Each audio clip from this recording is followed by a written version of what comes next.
Ao Curso Fé. Muito bem, hoje nós vamos estudar agora a lição 7 e eu acredito que mais uma porta grande vai se abrir ou mais um pouco de luz vai brilhar no seu caminho. Conforme eu já pedi desde o início, você deve estudar, assistir, participar desse curso, abrindo o seu coração, porque as verdades aqui contidas, se aceitas e se você agir sobre elas, elas poderão mudar por completo a sua vida.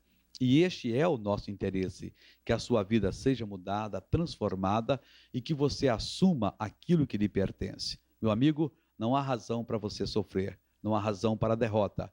A pessoa só perde a batalha se ela não entender a palavra de Deus. E hoje nós vamos entrar propriamente no assunto de determinação. Nós não vamos dar todo o assunto, porque é grande. Na lição, o módulo 1 é determinação, e essa lição também tem o título de determinação 1. De todos os assuntos religiosos, o mais fácil de ser aprendido é a determinação, ou seja, tomar posse daquilo que é seu. Talvez porque este assunto não é um assunto religioso, é a verdade praticada em sua plena capacidade, muitas pessoas deixam para lá, não assumem. Elas simplesmente perdem a bênção de Deus. Se fosse um assunto religioso, ou se fosse algo difícil, muitas pessoas talvez pagassem o preço e fizessem o melhor para poder aprender. Mas é um assunto prático. E, infelizmente, o diabo consegue enganar muitas pessoas e essas pessoas perdem a bênção, perdem a oportunidade de assumir aquilo que é delas. O que incomoda a gente é ver muitas pessoas falhando em receber essa grande verdade. A causa pode ser acreditada pela simplicidade. Como eu disse, coisas complicadas as pessoas gostam, coisas difíceis as pessoas gostam, já vimos aqui no programa. Não são poucas as pessoas que preferem as coisas difíceis e complicadas. Elas estão prontas a fazer grandes desafios, pagar até algum charlatão, não importando com nenhum sacrifício que este lhes imponha a fazer, desde que ele prometa que isso vai lhes ajudar. Infelizmente, a gente tem que reconhecer, muitas pessoas gostam de ser passadas para trás, de ser roubadas, de ser escravizadas.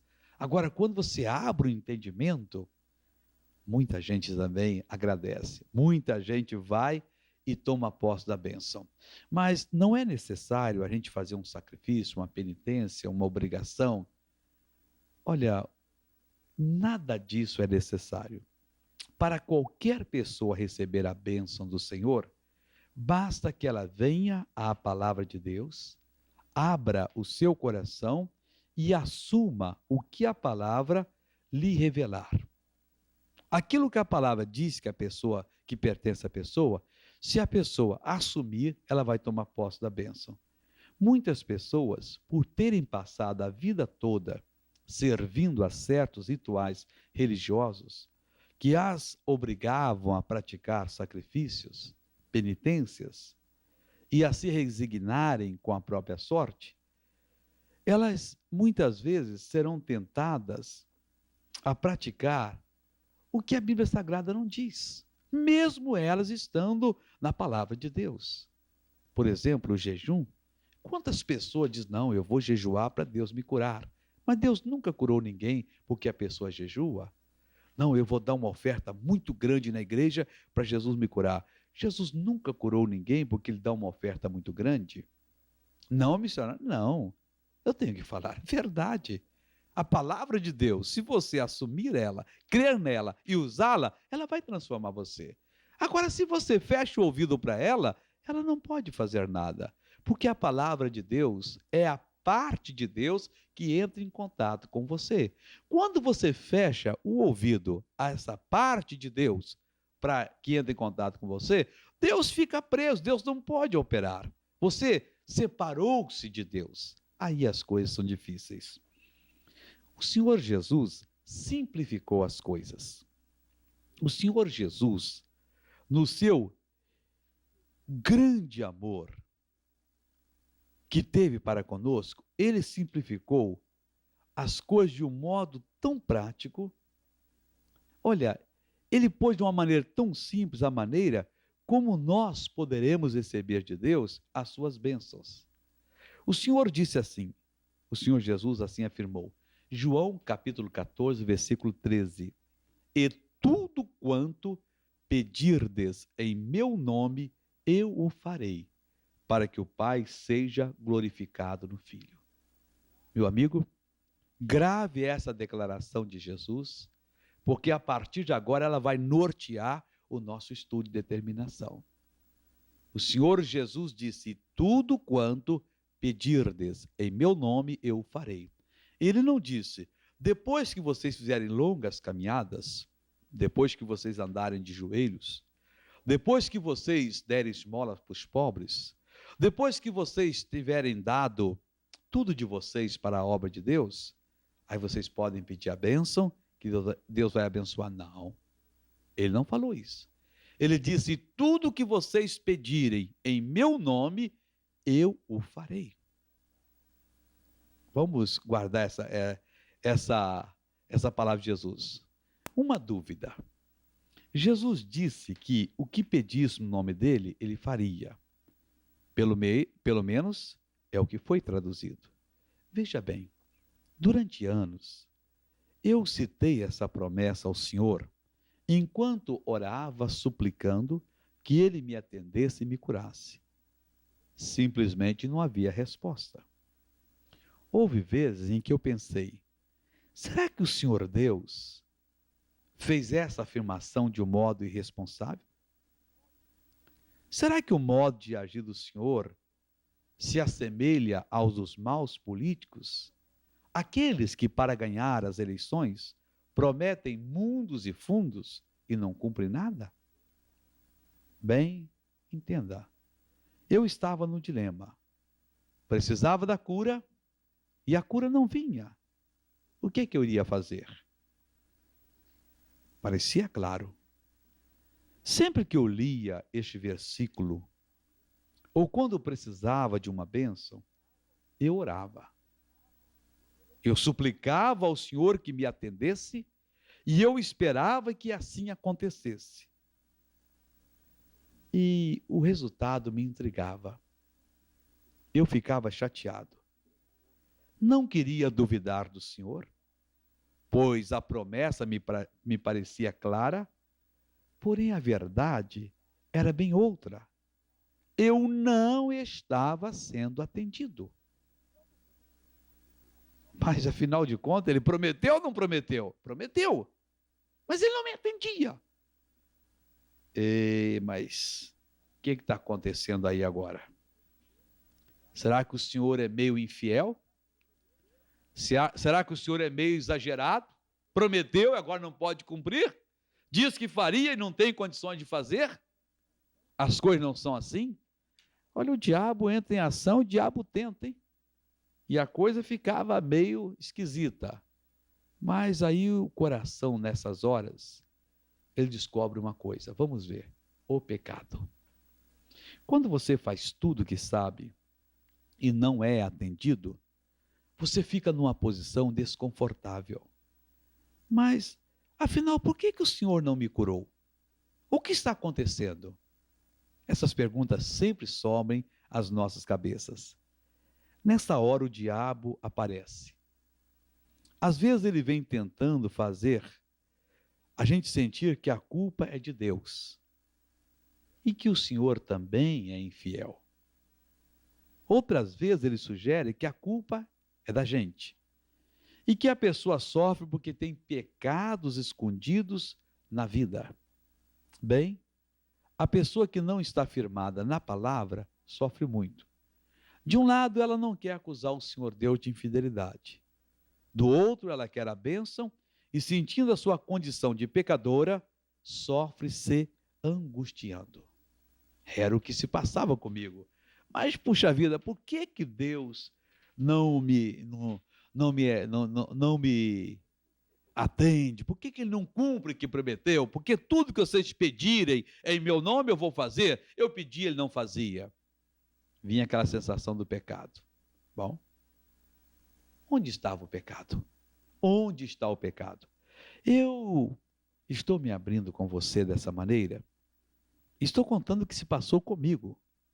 Porque enquanto eu sofria e suplicava a Deus que me curasse, não havia resposta. Vinha aquele pensamento que estava em pecado. Bom, talvez.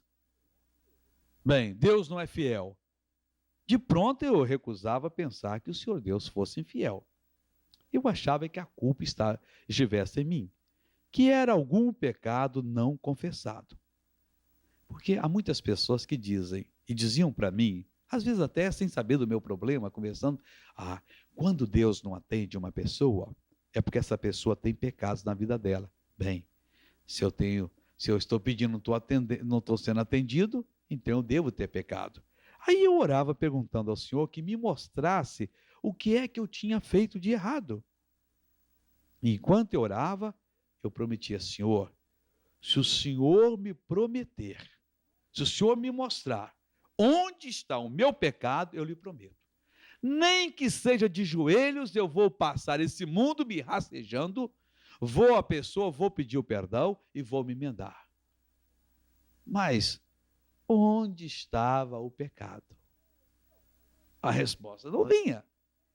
Mas Deus, é impossível, eu estou pedindo, Senhor, Senhor, Senhor, e não vinha a resposta. Nada de pecado.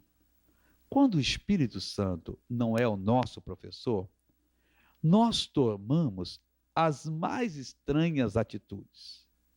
Mas quando permitimos a Ele que nos ensine, o quadro muda de figura.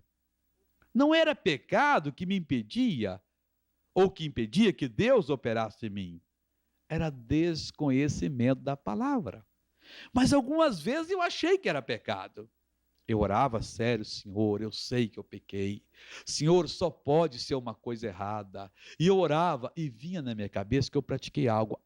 Senhor, estou lembrado, tal dia eu pratiquei isso. Senhor, me perdoa. Estou perdoado. Agora me cura, me abençoa. Deus vai me abençoar.